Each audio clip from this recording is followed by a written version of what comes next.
Welcome back to Skin Deep. I'm Sharon Morton, and with us today to talk about how what we put in our mouths affects our bodies is health and wellness expert and owner of the super successful vegan restaurant Everlasting Life. Dr. Baruch, welcome to Skin Deep. Thank you very much for having me. So glad to have you in here. You didn't bring any samples. I'm going to hold that against you. We got to start doing this out at the restaurant. I think so. We need to do it on site. Hey, that'd be a good idea. Yeah.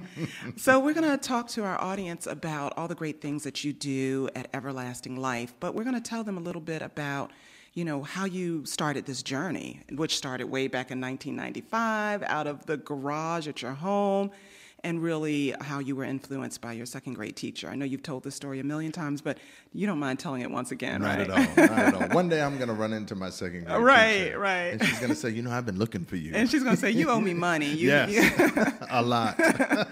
Yeah, so tell us about that, how you got your start into this health and wellness journey. Well, I was a second grader who was enamored by his teacher, and I was really, I did everything for her. I supported her by erasing the board, carried her books back and forth, from her car. I gave her an apple every day. I helped her check tests. She was indeed my most favorite teacher, even though I hadn't had a lot at that point. Right. But I was in love with Miss Williams. Okay. And when Miss Williams walked over to me one day and saw me eating a pork chop sandwich and began to challenge me and question whether I should be eating pork and telling me all the bad things about pork, it didn't take but a couple seconds for me to realize that this was not going to be something that was going to be in my diet, because I could see it was going to affect my relationship with Miss Williams. Right. Your relationship in your mind. Yes. That she didn't even know about. But I think she did. You could see that smirk on her face. She's like, and so her telling you that pork wasn't good for you is what, I guess, started this whole thing. It started me thinking about what I ate. So by the time I turned in second grade, it first started with, I want to do whatever I can do to please Ms. Williams. Right, okay. Then it translated into, wait a minute, there's deeper, there's substance to what she shared with me. And let me take notes. So I did, and by the time I got to 11 and 12, I stopped everything. 11 years old, Which is still awfully young to make that determination. You stopped eating meat altogether. Yep, altogether. Wow. And so you, I guess, did the research and found that meat was bad for our bodies, or what did you do at 11 years old? What I did more research on pork. Okay. And then after researching pork, I realized, well, beef and chicken and the other meats that I was consuming weren't that far off from pork. Okay. So I said, I need to stop it all. Yeah. Wow. What did that do in terms of your family dynamics? Because you were just a kid, and your mother and father, they ate meat. So, when I was growing up, you either ate what was on your plate or you didn't eat at all. Well, that's exactly where I found myself. My father said, if my wife prepares it, and you live in this house, and that was a qualifier. If you live in this house, under this roof, then you're going to eat whatever she prepares. Okay. And I said, wow, that's going to be tough. Right. But I also had the image of Miss Williams there in my mind, and I said, I can't let Miss Williams down. Wow. So what did you do? What did you eat? I didn't eat pork, so we would have pork every week. And the next week, I did not consume pork at all. And my father let me know. He said, don't get up until you finish all that food. And I literally fell asleep on the plate. Okay. And woke up, peeled the pork chop off my forehead and wiped off my face and went to bed. And that was the last time I touched pork. But since then, and for years after, I would just consume the vegetables. And my mother began to do more with the vegetables because she knew that was all I was getting. Okay. Yeah. And did this rub off on your parents by chance, or? Well, believe it or not, about 20 years later, my father called me up laughing on the phone. He called me and he said, guess what? My doctor just told me I need to stop eating all meat. My next meat might be, might ruin my heart. Wow. And I said, wow, isn't that funny? Yes. Yeah. After all these years, you're beating me up. Yes.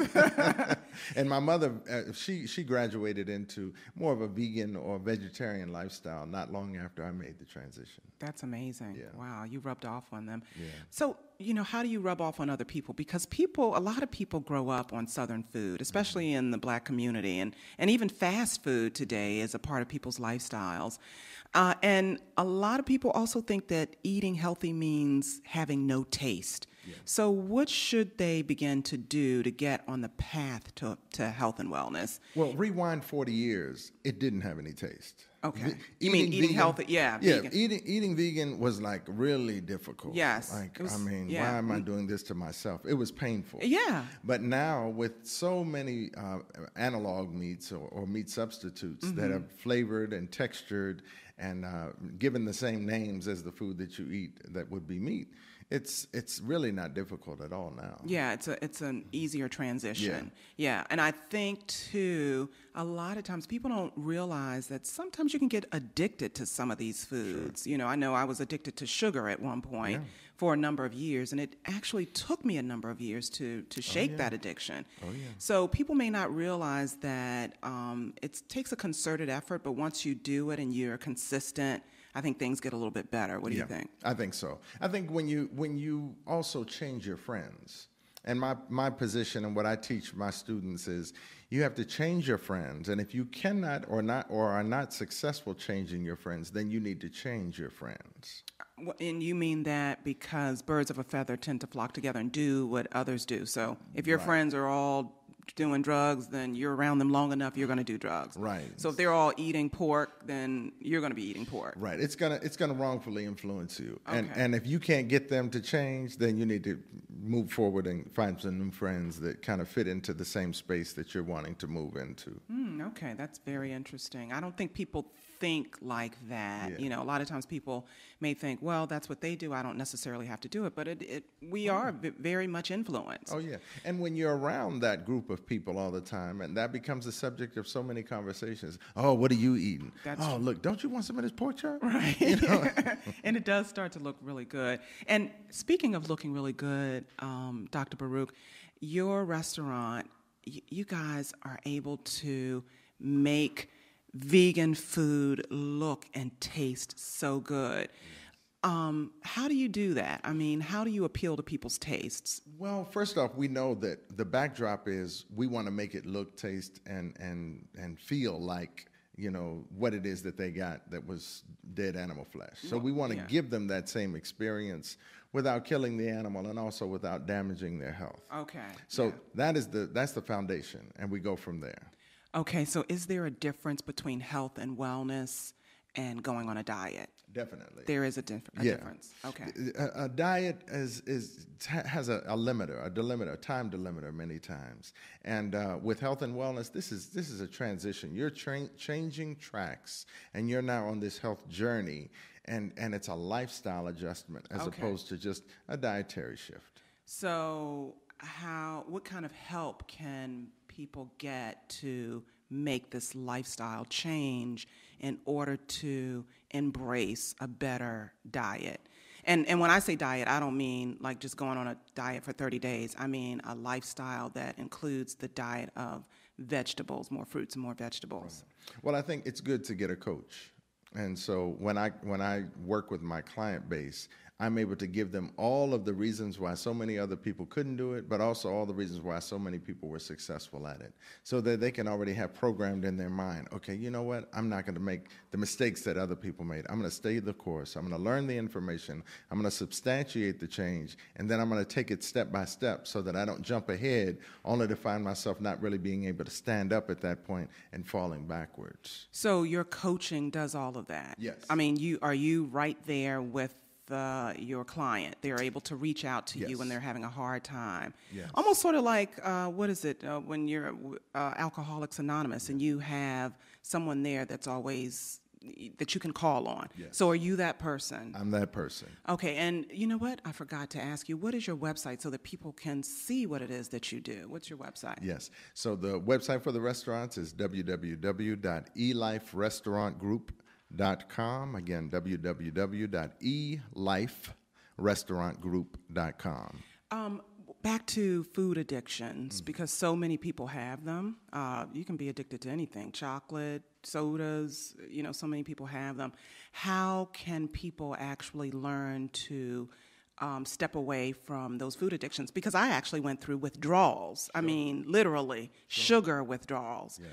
And I didn't have a coach. I didn't have anybody to help me get that addiction under control. It took me quite some time. What is it that you do to help people get through that? I think the big thing or the big challenge is, again, not having a support group around you. So we create that support group. and we allow people to go through this journey with others so that they can tell their story. You know, hey, you know, on Wednesday last week, I almost slipped, y'all. I almost fell, but I called so-and-so, and he made me feel better about the changes that we're making and the success that he's having, and reminded me why I'm doing this and what the end goal is. So when you have a support group, it makes a difference, almost like a family. Okay, so you actually have people that are sitting in this group and talking about their addictions, their food addictions, Yes. and what they can do or how they can help each other. Yeah, and getting group texts, you know, so that everybody's kind of on the same page and hearing what other people are going through. Sure. Oh, wow, that's amazing. I didn't know that you did that. I just know that when I go into your restaurant, the food looks and tastes delicious. I didn't know there was more to it than that. Oh, yes. But that's a good thing. Give us your website again. And I think people can actually order food from Yes. you. Is that correct? Yes, that's okay, correct. so what website can they go to? Great. Okay, so the website is www.eliferestaurantgroup.com. Again, eliferestaurantgroup.com. And if you want to go straight to the catering, it's elifecatering.com. Okay, Yeah. okay. And when we come back from the break, I want to talk about I think you're opening a third restaurant, if I'm not mistaken. That's correct. And we're going to talk a little bit about that and food deserts and how you're opening up in a food desert, which is Yes. wonderful for the community. So you're going to stick with us, right, Yes, Dr. Baruch? Okay. I'm here. So we'll be right back after these messages here on Skin Deep.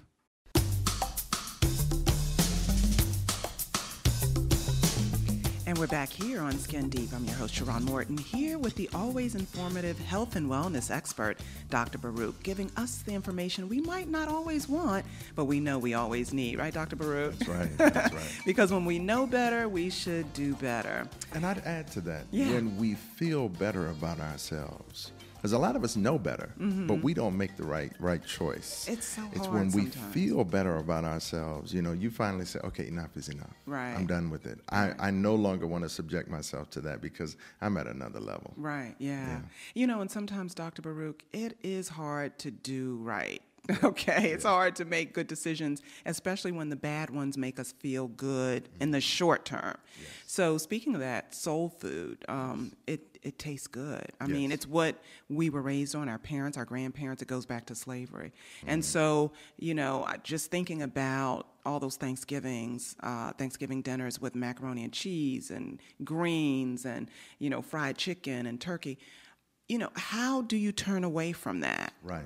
Well, without going too deep into maybe some of the politics of food, I would say we have to be careful because the broccoli and the cabbage and the pork and the beef and the chicken that we're eating today is not the same food that our grandparents ate. I agree. So it has been manipulated, whether on purpose or not. It doesn't matter. At the end of the day, it's affecting us negatively. And that needs to be part of the conversation. You know, yeah, that's what we used to eat, but that we ate that because that was the only thing we had to eat. And then it was part of our culture. And then seemingly our culture got infiltrated and it became almost like a weapon, and that you see that high blood pressure, heart disease, diabetes, and all these illnesses, we rank number one. Yes. And we used to be healthy. Yes. Yeah, we used to be healthy Our and strong and grandmothers vibrant. were healthy. Yes. And actually the greens that we ate were pulled out of the ground. I remember my grandmother having a garden in her backyard. And we would go out there and pick the greens and tomatoes and everything. She used to can the vegetables and fruit. And so it's okay to get into the politics of food because people need to understand what has happened to food since then, in the last 20, 30 years. And so again, turning away from soul food is still hard, even though I may know that chicken is loaded with all kinds of antibiotics and growth hormones. When I see it on the table for Thanksgiving, I want some so badly. Yes. How do I turn away from that after being conditioned all my life to eat it? Well, I think you hit the word on the head, and that is conditioning. We have to recondition ourselves. Okay. And that reconditioning is going to come from programs like this. Okay, where yeah. you're teaching us about cosmetics, you're teaching us about food, and you're teaching us about elements of our health and maintenance of our body that is outside the bounds of mainstream. So there needs to be more of us listening to what it is that you're sharing and what it is that I'm sharing, so that it becomes more commonplace and you don't feel like you're alone on this journey. And when you see that other people are doing it and they're getting success, when you see that you've got high blood pressure, diabetes, and heart disease, and your friend doesn't, and the changes that he made, which turned all of his diseases around, was he changed his diet, then I love myself enough to want to live longer and have a better quality of life. So let me make these changes as well. And let people know that those diseases can be turned around without all the pharmaceuticals that are pushed on people. Sure. So you can lower your blood pressure. You can get rid of diabetes if you change your diet. You don't have to rely on all of these medications that are not good for you, that have so many side effects. Is that right? Right. So, the standard the standard American diet is really bad. The standard Black American diet is even worse because it's more grease, it's more oil, it's more fat, it's more sugar, and it's more salt.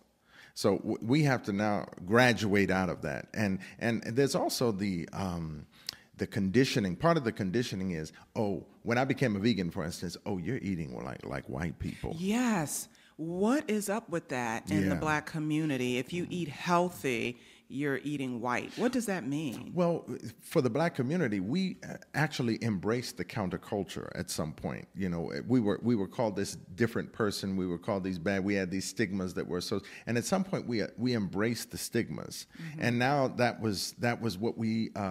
That's how we related to one another, and that's how we associated ourselves. In that we said, that's us. Yeah, fried chicken is us. If you're going to invite us, then you need fried chicken. You need to have, and that makes me, I'm Black enough now because I'm eating all of these things that have been part of our culture. Yeah. And when you stop eating what's been part of your culture since you've been here in this country, your back generations, when you stop eating it, then somehow you don't want to be Black anymore. Right. Yeah, and that's unfortunate. What do you say about all of the big businesses now that see organic food and see natural this and natural that? It's lots of money. They're making billions of dollars off of. As a matter of fact, you go into the grocery store and you're paying more to eat healthier, which doesn't make sense to me. Right. You can buy the stuff that's not good for you, very, very inexpensively, but the stuff that's better for you costs more. Right. What is your take on that? Well, my take is, again, the industry is controlled by people, and the people at the helm of these industries have determined that we want to separate, just like we've seen separation in the United States of America ever since. But we're separating now healthy food from unhealthy food, and one of the separators is cost. So we're going to make the unhealthy food really inexpensive and make the healthy food expensive, so that those people who we would rather have get high blood pressure, diabetes, and all the other sicknesses, they're going to have more access to the food that's going to cause those illnesses.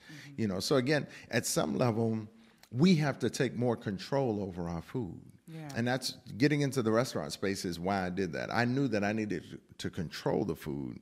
And once I could control the food, then I could control people's illnesses. Okay. And they could overcome those illnesses. So that's important for us. Food security is really important. Yeah. And it sounded like food now is the difference between the haves and the have-nots. It's like, if you have the money, you can afford to buy the healthier foods. When you don't have the money, you have to buy what's left over, which are the unhealthy foods. Well, I think it's the have and the have-nots that, but also the healthy and the unhealthy will create the have and the have-nots. And that people, as they matriculate through life and they get to their 30s and 40s, all of a sudden now they become drug dependent. And their life changes, and their economy changes, because now they're dealing with the stress and the pain and whatever challenges are represented by these illnesses that they have, and it causes their economy to decline. Okay. So you think about somebody having their kidney removed. Now they might not be able to do the job that they used to do, right? Or they might not be able to work at all. Right. So now they're on Social Security for the rest of their life, and their economy is going to be a little different. I hadn't thought about that. Yeah. And when you say drug dependent, you're meaning on the pharmaceuticals for for the heart, the high blood pressure, Yes. and all of the other things that they've gotten now in their 40s. When back in the day, you didn't start getting those kinds of diseases until you were in your 60s and 70s. That's right. People are getting them, especially African Americans, are getting them even younger now, which is unfortunate. And the African American has another unique element to his reality, and that is that stress. Our stress level is higher. So whatever's bad for us is now going to be worse because we've got this cortisol drip taking place inside the body. I know I've jumped into biology and chemistry with that, but that cortisol that is being released by the adrenals is causing us to be in this constant stress mode. So now when you do something that is bad, it's multiplied. Okay.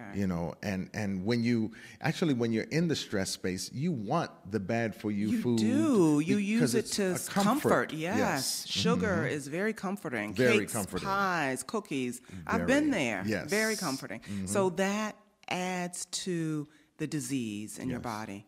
So not only are you stressed, you're thinking eating the cookies, cakes, and pies is going to help relieve stress, which it does temporarily. Yes. But in the long run, it's actually making things worse. Yes. Let's talk about food deserts. A lot of people don't know what they are. Explain to our audience. A food desert is a community where it's going to take you a taxi cab ride or a couple buses to get to a grocery store so that you can get some healthy food. Okay. Or food, or grocery store. So it doesn't necessarily have to be healthy, but it's a grocery store. And I think we have a lot of them, especially in the urban centers. And I think it's on purpose. And it leaves us to eat nothing more than the fast food or the fast, I don't even call it food, but anyway. Right. And then the noodles that we eat, like it's a real meal. Yeah. No, we have to break that cycle. And you're doing that because you're opening up your third restaurant Yes. in a food desert. Yes. Called E-Life Plant-Based Soul Food. Yes. And it really does taste like soul food. No one would ever know that it was plant-based. Yes. So you're doing a lot for the community, Dr. Baruch. Thank you. And we really appreciate that. So let our audience know again what your website is so that they can go and order some of this great food. There we go. www.eliferestaurantgroup.com. Again, www.eliferestaurantgroup.com. Okay, well, it's been a pleasure, of course, having you on the show. Always informative. We hope to see you again really soon. Great, thank you. Yeah. So that's it for now, folks. Again, I'm your host, Sharon Morton, and I want to thank you for joining me here on Skin Deep. I hope you enjoyed the show. Tune in again for another insightful and enlightening discussion on all things that are skin deep.